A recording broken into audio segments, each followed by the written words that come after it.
বৈষম্য বিরোধী আন্দোলনে পুলিশের গুলিতে শহীদ বেগম রোকেয়া বিশ্ববিদ্যালয়ের শিক্ষার্থী আবু সাইদের কবর জিয়ারত করেছেন জাতীয় পার্টির চেয়ারম্যান ও সংসদের বিরোধী দলীয় নেতা জিএম কাদের। বৃহস্পতিবার বিকেলে নেতাকর্মীদের সাথে নিয়ে পীরগঞ্জে আবু সাইদের গ্রামের বাড়িতে গেলে কান্নায় ভেঙে পড়েন নিহত সাইদের মা এবং স্বজনরা। জাতীয় পার্টির চেয়ারম্যান শোকাহত পরিবারটিকে সান্ত্বনা জানিয়ে তাদের পাশে থাকতে প্রয়োজনীয় সহযোগিতার ঘোষণা দেন। পরে শহীদ আবু সাইদের কবরের সামনে দাঁড়িয়ে ফাতিহা পাঠ এবং তার রুহের মাগফিরাত কামনায় মোনাজাত করেন। এ সময় দোয়া ও মোনাজাত পরিচালনা করেন রংপুর সিটির মেয়র মুস্তাফিজুর রহমান মোস্তফা। দোয়া শেষে জিএম কাদের বলেন, শুধু বাংলাদেশের ইতিহাসে নয়, বিশ্বময় ইতিহাসে জায়গা করে নিয়েছে রংপুরের বীর সন্তান আবু সাইদ।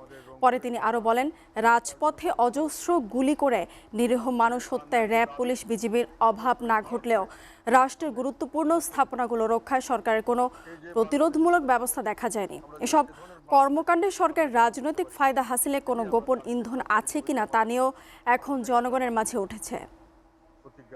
বাংলাদেশ টেলিভিশন ভবন, এটাকে বলা হয় কি পয়েন্ট ইনস্টলেশন, কেপিআই। এগুলো রক্ষণাবেক্ষণ করা একটা সরকারের বড় দায়িত্ব।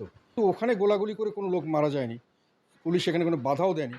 কাজে এখানে সরকারের কোনো রকম ইন্ধন আছে কিনা এই ধরনের মানুষের মধ্যে একটা প্রশ্ন জাগে অনেক সময়।